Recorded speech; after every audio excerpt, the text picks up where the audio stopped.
Hi all welcome back. കഴിഞ്ഞ ആഴ്ച മുന്നത്തെ ആഴ്ചയൊന്നും വ്ളോഗ് ഇട്ടിരുന്നില്ല ഡ്യൂ ടു സർട്ടൺ റീസൺസ്. ഞാൻ ആഴ്ചയിൽ ഒരു വീഡിയോ ഇടാറുണ്ട്. ചില ആഴ്ചകളിൽ വീഡിയോ ഉണ്ടാവാറില്ല. അത് ഒരു പ്രാവശ്യം എന്ന് പറയുന്നത് മക്കൾ ബാംഗ്ലൂരിൽ നിന്ന് വന്നപ്പോൾ അപ്പോൾ നമുക്ക് മക്കളുടെ കൂടെ ടൈം സ്പെൻഡ് ചെയ്യാനും പിന്നെ അല്ലാത്ത സമയത്ത് പുറത്ത് പോകും. അപ്പോൾ അങ്ങനെയൊക്കെ വരുമ്പോൾ നമുക്ക് എഡിറ്റ് ചെയ്യാൻ ടൈം കിട്ടത്തില്ല. പിന്നത്തെ വേറൊരു ആഴ്ച എന്ന് പറയുന്നത് ഹെൽത്ത് ഇഷ്യൂസാണ്. ഹെൽത്ത് ഇഷ്യൂസ് എന്ന് പറയുമ്പോൾ വലിയ പ്രോബ്ലം അല്ല, പക്ഷേ ഡീമോട്ടിവേറ്റഡ് ആവുന്ന രീതിയിലുള്ള ചെറിയ ചെറിയ ഹെൽത്ത് ഇഷ്യൂസ് കാരണം എനിക്ക് എഡിറ്റ് ചെയ്യാൻ പറ്റിയില്ല. ഞാൻ തന്നെയാണ് എഡിറ്റ് ചെയ്യണത്, ഞാൻ തന്നെയാണ് വോയിസ് ഓവർ കൊടുക്കുന്നത്, ഞാൻ തന്നെയാണ് എല്ലാം ഷൂട്ട് ചെയ്യുന്നത്. അപ്പോൾ നമ്മൾ തന്നെ എല്ലാം ചെയ്യുമ്പോൾ ഇതിനെല്ലാം ടൈം കണ്ടെത്തണം. അപ്പം ചില സമയത്ത് ഒരു കുഴപ്പമില്ല, പെട്ടെന്ന് നമുക്ക് തന്നെ എല്ലാം കാര്യങ്ങളൊക്കെ ചെയ്യാൻ പറ്റും. ചില സമയത്ത് ഭയങ്കര ഡീമോട്ടിവേറ്റഡ് ആയിരിക്കും. എന്ന് വെച്ചാൽ നമ്മുടെ ബോഡി തന്നെ നമ്മളെ അങ്ങ് സപ്പോർട്ട് ചെയ്യത്തില്ല. അപ്പം അതുകൊണ്ടാട്ടോ കഴിഞ്ഞ ആഴ്ചയൊന്നും വീഡിയോസ് ഇല്ലാഞ്ഞത്. അപ്പം നമുക്ക് ഈ ആഴ്ചയിലത്തെ വീഡിയോ കാണാം. മെയിനായിട്ട് ഇതെൻ്റെ ഒരു വർക്ക് ഏരിയ ആണ്. കിച്ചൺ നമുക്ക് 2 കിച്ചണൊക്കെ ഉണ്ടാവുമല്ലോ. ഒരെണ്ണം മെയിൻ കിച്ചൺ ഉണ്ടാവും, ഒരെണ്ണം വർക്ക് ഏരിയ ഉണ്ടാവും. നമ്മൾ അലസമായിട്ട് കൊണ്ട് നടക്കുന്ന ഒരു ഏരിയ. അപ്പോൾ അവിടെ കൂടുതൽ അവിടെയൊക്കെ ചെയ്യുന്നത് എൻ്റെ മദറിലോ ആണ്.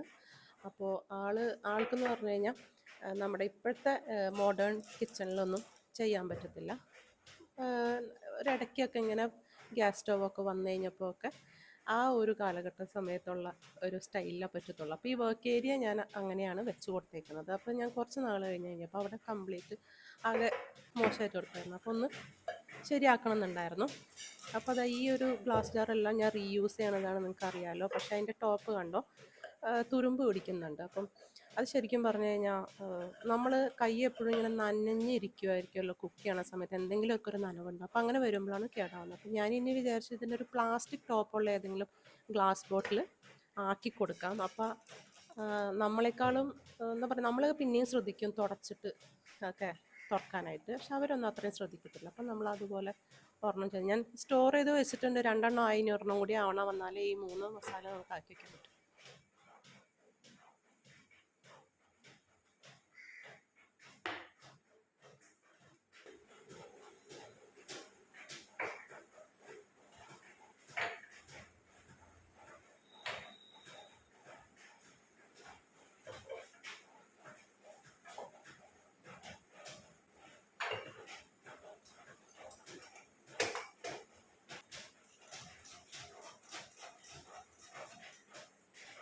ആസ് യൂഷ്വൽ ഞാൻ തുടയ്ക്കാൻ ഉപയോഗിക്കുന്ന മിക്സ്ചർ 1/2 വിനെഗറും വെള്ളവും പിന്നെ കുറച്ച് ഡിഷ് വാഷ് ലിക്വിഡ് ഇട്ട് കൊടുത്താൽ നമുക്ക് നല്ല ക്ലീനാക്കി കിട്ടാം.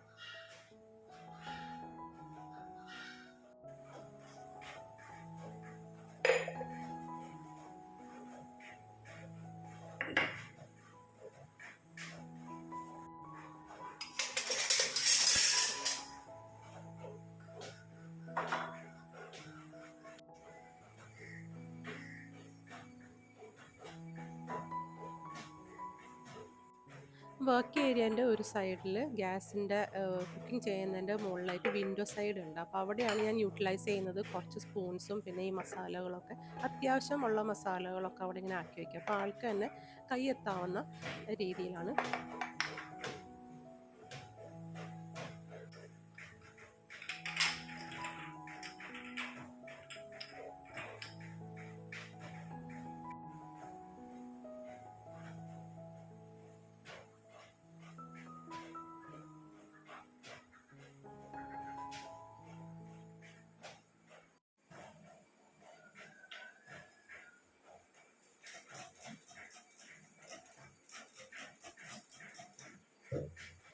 ഇതാണ് വർക്ക് ഏരിയയിലുള്ള ഗ്യാസ് സ്റ്റവ്, 3 ബേണറിൻ്റെ. അതുപോലെ ഗ്യാസ് ലൈറ്റർ ഉപയോഗിച്ച് കത്തിക്കുന്നതാണല്ലോ, അങ്ങനത്തെ ടൈപ്പാണ് അമ്മയ്ക്ക് പറ്റത്തുള്ളൂ. അപ്പോൾ ഇതൊരു നോർമൽ ഗ്യാസ് സ്റ്റൗവാണിത്.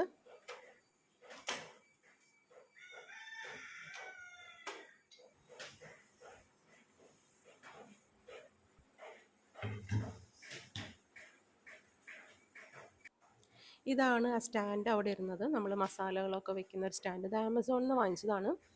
പക്ഷേ കണ്ടില്ലേ, ഇത് ഞാൻ ഇതിന് മുന്നേ കുറച്ച് നാൾ മുന്നത്തെ ഒരു വ്ളോഗ് വീഡിയോയിൽ ഞാൻ ഷെയർ ചെയ്തിട്ടുണ്ട്. ഈ സംഭവം ചെറുതായിട്ട് വെള്ളം കൊള്ളുമ്പോൾ, അല്ലെങ്കിൽ ഇപ്പം മഴയൊക്കെ പെയ്യുമല്ലോ, അപ്പോൾ ഇങ്ങനെ പെയ്യുമ്പോൾ ഭയങ്കര ഇങ്ങനെ നനഞ്ഞ പോലെ ഇരിക്കുമല്ലോ നമ്മുടെ അന്തരീക്ഷമൊക്കെ, അതൊക്കെ മതി ഇതിങ്ങനെ തുരുമ്പ് പിടിച്ച് തുടങ്ങുകയാണ്. അപ്പോൾ ഇതിൻ്റെ താഴത്തെ ഭാഗങ്ങളൊക്കെ ഇങ്ങനെ തുരുമ്പ് പിടിച്ച് തുടങ്ങി. പക്ഷെ ഇത് കളയാൻ തോന്നിയില്ല. അപ്പോൾ അതൊന്ന് റീപെയിൻറ്റ് ചെയ്യണം, ഒന്ന് ഭംഗിയാക്കിയിട്ട് നമുക്ക് റീയൂസ് ചെയ്യാവുന്ന രീതിയിൽ ചെയ്യാമെന്ന് വിചാരിച്ചു. കളയണ്ട, നമുക്ക് നല്ലൊരു കോട്ടിംഗ് ഉള്ളൊരു പെയിൻറ്റ് ഉപയോഗിക്കാം.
അപ്പോൾ ആദ്യം തന്നെ നമുക്കത് നന്നായിട്ടൊന്ന് വാഷ് ചെയ്ത് ക്ലീനാക്കി വെക്കാം കേട്ടോ.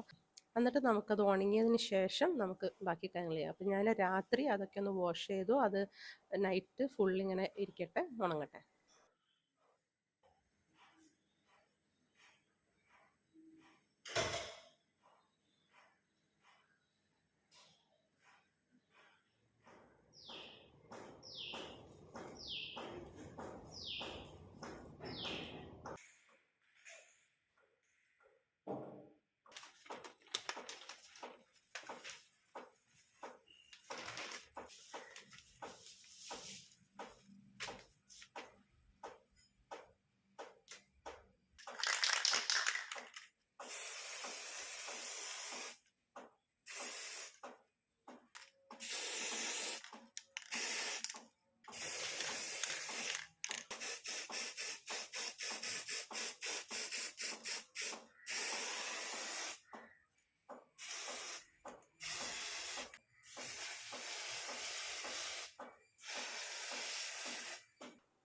നമുക്ക് ആമസോണിൽ അവൈലബിൾ ആയിട്ടുള്ള ഒരു സ്പ്രേ പെയിൻ്റ് ആണ് ഇത്. നല്ല കോട്ടിംഗ് ഒക്കെ തരുന്ന വുഡ്, അതുപോലെ ഇതുപോലെ സ്റ്റെയിൻലെസ് സ്റ്റീലുമേയും ഒക്കെ മെറ്റൽ സർഫേസിലൊക്കെ പെയിൻറ് ചെയ്യാൻ പറ്റുന്ന ഒരു പെയിൻ്റ് ആണ്. ഞാൻ ഡബിൾ കോട്ടിംഗ് കൊടുക്കുന്നുണ്ട് കേട്ടോ.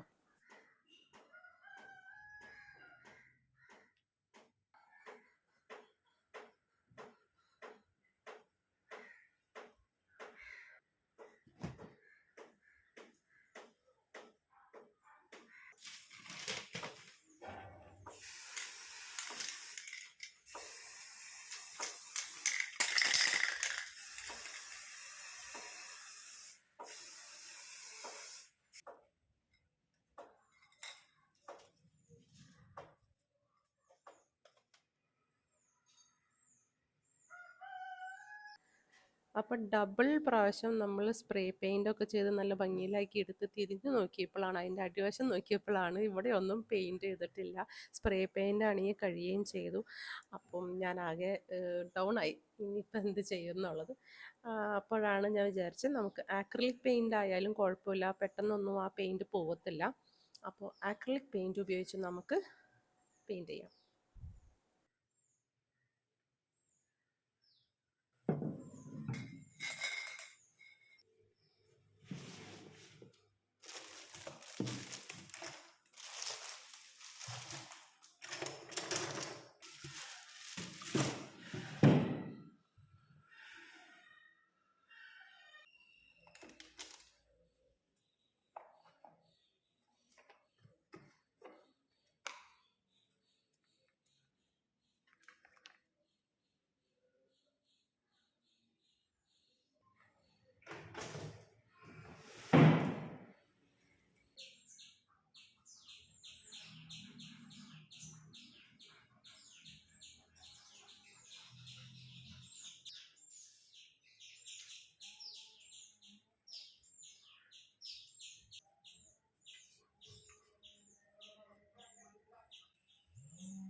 is coming up.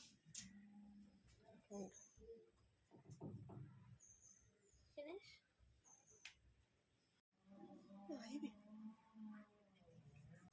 Spray paint നല്ല ഫിനിഷ് തന്നതാണ് കേട്ടോ. പക്ഷേ ഇത് ആക്രിലിക് പെയിൻറ്റ് ഉപയോഗിച്ച് ഇതുമ്പോൾ പെയിൻറ്റ് ചെയ്യുമ്പോൾ അത്രയും ഫിനിഷ് കിട്ടണില്ല. പക്ഷേ ആക്ച്വലി നല്ലൊരു കോട്ടിങ് കിട്ടുന്നുണ്ട്. പിന്നെ അടിവശമല്ലേ, നോ പ്രോബ്ലം.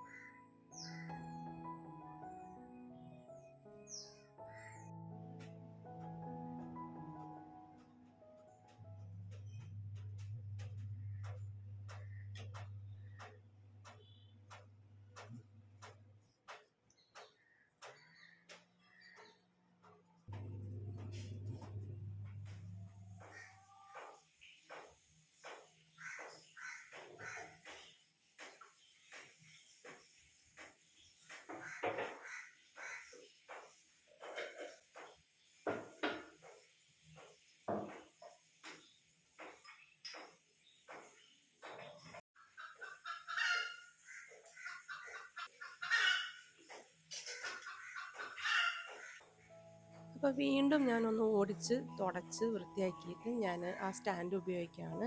ആ സ്റ്റാൻഡ് ശരിക്കും പറഞ്ഞാൽ ബ്ലാക്ക് പെയിൻറ്റ് അടിച്ചപ്പോൾ നല്ല രസമുണ്ടായിരുന്നു കേട്ടോ. അവിടുത്തെ ആ ഒരു ഇതിനോടെ ചേർന്ന് പോകുന്നുണ്ട്. ആ ഗ്രില്ല്, വിൻഡോയുടെ ഗ്രില്ല് ബ്ലാക്കാണ്, താഴെ ബ്ലാക്ക് എന്താ പറയുക ഗ്രാനൈറ്റാണ്.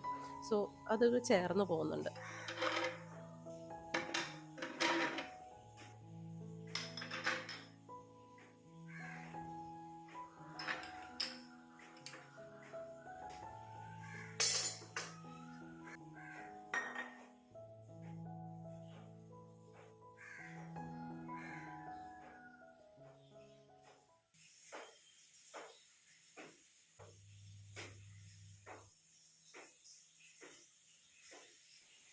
കുക്ക് ചെയ്യുന്ന ആ ഭാഗത്തോട് ചേർന്നിട്ടാണ് നമുക്ക് കോമൺ ആയിട്ടുള്ള ഒരു വാഷ് ബേസിനുള്ളത്.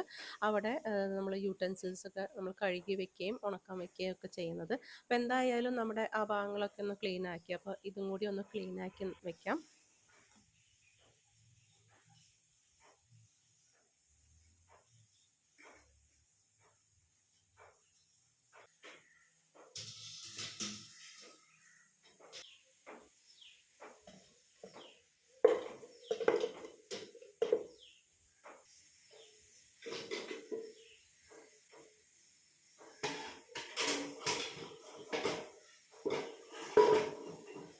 അപ്പോൾ അതാ അമ്മയ്ക്ക് ആവശ്യമുള്ള സാധനങ്ങളും ഒക്കെ ആയിട്ട് ഞാൻ ആ വർക്ക് ഏരിയ സെറ്റാക്കി വെച്ചിട്ടുണ്ട്. അപ്പം ഈ ഒരു വർക്ക് ഏരിയ സെറ്റപ്പ് ഇഷ്ടപ്പെട്ടു എന്ന് വിചാരിക്കുന്നു. ഒരു ചെറിയ രീതിയിൽ ചെറിയ മോഡിഫിക്കേഷൻ ആയാലും അത് വലിയൊരു പോസിറ്റീവ് ലുക്കാണ്, പോസിറ്റീവ് ഫീലാണ് കുക്ക് ചെയ്യാനായിട്ട്. അപ്പോൾ ഈ ഒരു വീഡിയോ നിങ്ങൾക്ക് ഇഷ്ടപ്പെട്ടെന്ന് ഇഷ്ടപ്പെട്ടെങ്കിൽ ലൈക്ക്, ഷെയർ ആൻഡ് സബ്സ്ക്രൈബ്. അടുത്ത വീഡിയോയിൽ കാണാം. Thank you.